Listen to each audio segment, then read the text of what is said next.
गरीब की बारिश। शहर की कच्ची बस्ती में एक गरीब मजदूर कालू रहा करता था। कालू के घर में उसकी पत्नी जानकी थी। जानकी लोगों के घरों में झाड़ू पोछा करके कुछ पैसे कमा लेती थी और वहीं कालू किसी तरह मेहनत मजदूरी करके 2 वक्त की रोटी का जुगाड़ कर लेता था। कुछ दिनों से हो रही बारिश के कारण कालू की मजदूरी बंद हो गई थी।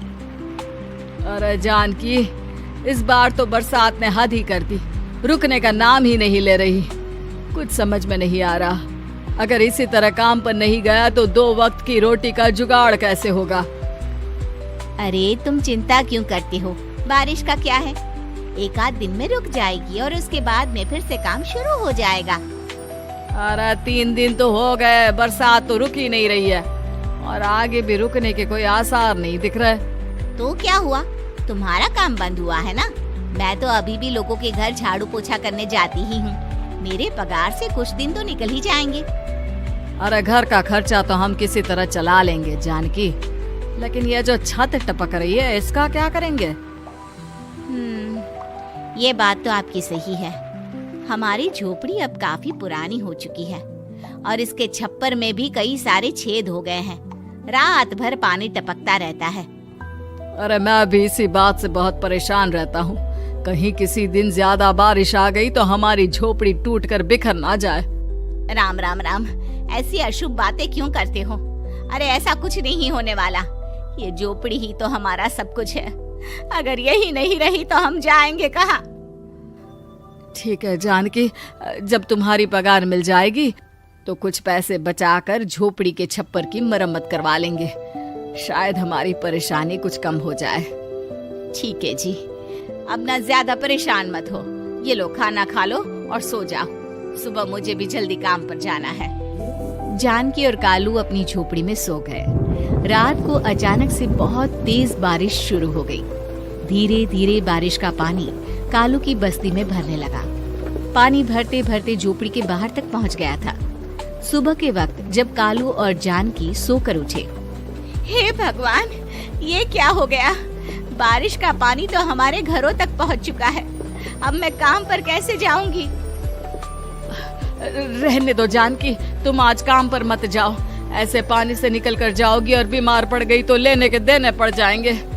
लेकिन अगर नहीं गई तो मालकिन लोग नाराज हो जाएंगे। आप जानते हैं ना, बड़ी मुश्किल से 1 दिन की छुट्टी भी नहीं देती है। अरे लेकिन जानकी, झोपड़ी के बाहर तो पूरी बस्ती में पानी भरा है, तुम जाओगी कैसे? जानकी जैसे तैसे करके काम पर चली जाती है, लेकिन अगले दिन फिर से बहुत ज्यादा बारिश होती है और बस्ती में ज्यादा पानी भर जाता है। आज तो मैं तुम्हें किसी भी तरह काम पर नहीं जाने दूंगा। अरे अगर तुम्हें कुछ हो गया तो क्या होगा? ठीक है, तुम ठीक ही कहते हो। आज नहीं जाती। अगर मालकिन नाराज हो गई तो मना लूंगी किसी तरह। अरे मनाने वाली क्या बात है? जब तुम बताओगी कि हमारी झोपड़ी में पानी भर गया है तो वो खुद ही समझ जाएंगे ना। अगले 2 दिन तक तेज बारिश होने की वजह से जानकी, कालू और आसपास की बस्ती में रहने वाले सभी लोगों के घरों में पानी भर जाता है, जिसकी वजह से जानकी काम पर नहीं जा पाती। और 3 दिन के बाद जैसे ही जानकी काम पर पहुंचती है, कहाँ थी तुम? पिछले 3 दिनों से काम पर क्यों नहीं आई? मेम साहब, क्या बताऊं, इतनी ज्यादा बारिश हो रही थी, हमारी पूरी बस्ती में पानी भर गया है और उससे भी ज्यादा तो मेरी झोपड़ी के अंदर पानी भर गया। आप ही बताइए कैसे आती मैं? इसका मतलब ये हुआ कि बारिश होगी तो तुम काम पर नहीं आओगी? ना ना, मेरे कहने का ये मतलब नहीं था मेम साहब। तुम जानती भी हो 3 दिन से कितनी परेशानी हो रही है मुझे। सारा काम मुझे खुद करना पड़ा। माफ कर दीजिए मालकिन जी, पर मैं क्या करती, आने के लिए रास्ता ही नहीं था। सब जगह पानी भरा हुआ था। बहाने तो तुझे बहुत बनाने आते हैं। जानकी देख, अगर अगली बार ऐसा किया ना तो फिर काम से हमेशा के लिए छुट्टी। अरे ना ना मालकिन, ऐसा मत कीजिए। बारिश की वजह से मेरे पति की मजदूरी भी छूट गई है। बड़ी मुश्किल से घर में 2 वक्त खाने की रोटी का जुगाड़ हो पाता है। आप मुझे काम से निकाल देंगे तो हम क्या खाएंगे? अगर इतनी ही चिंता है तो फिर रोजाना काम पर आया करो। चलो अब जल्दी से जाकर घर का सारा काम करो। बारिश रुकने का नाम ही नहीं ले रही थी। पूरे शहर में बाढ़ जैसे हालात बन गए थे, लेकिन नौकरी जाने के डर से जानकी किसी तरह रोज काम पर जाती थी।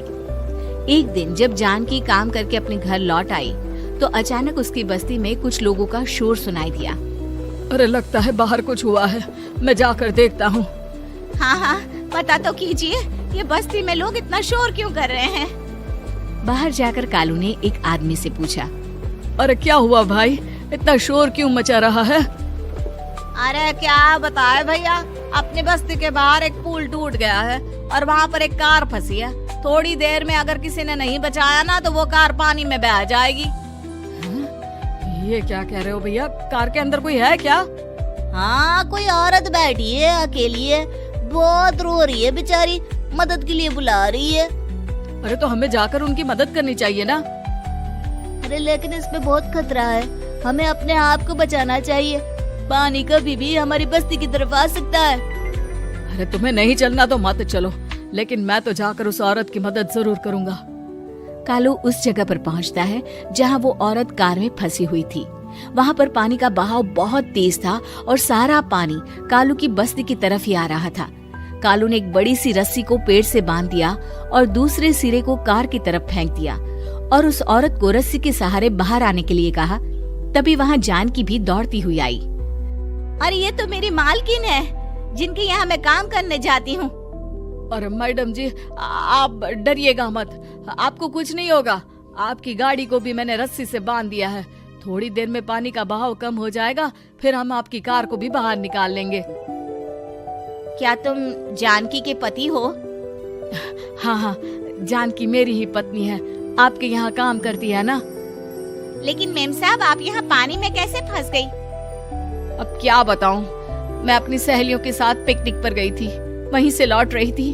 अचानक पानी का बहाव तेज हो गया और मेरी गाड़ी फंस गई। अरे कोई बात नहीं मालकिन, अब ना आप बिल्कुल सुरक्षित हैं।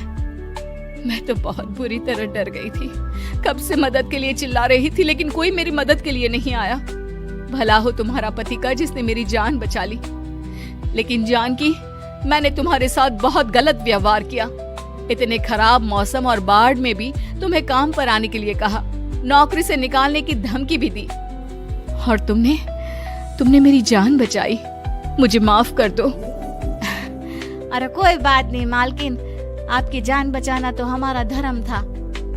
देखो जानकी, तुम्हारी झोपड़ी में जो भी नुकसान हुआ है उसके लिए मैं तुम्हें पैसे दूंगी। आज तुम्हारे पति ने मेरी जान बचाई है और आज के बाद मैं तुम्हें कभी भी नौकरी से निकालने की धमकी नहीं दूंगी।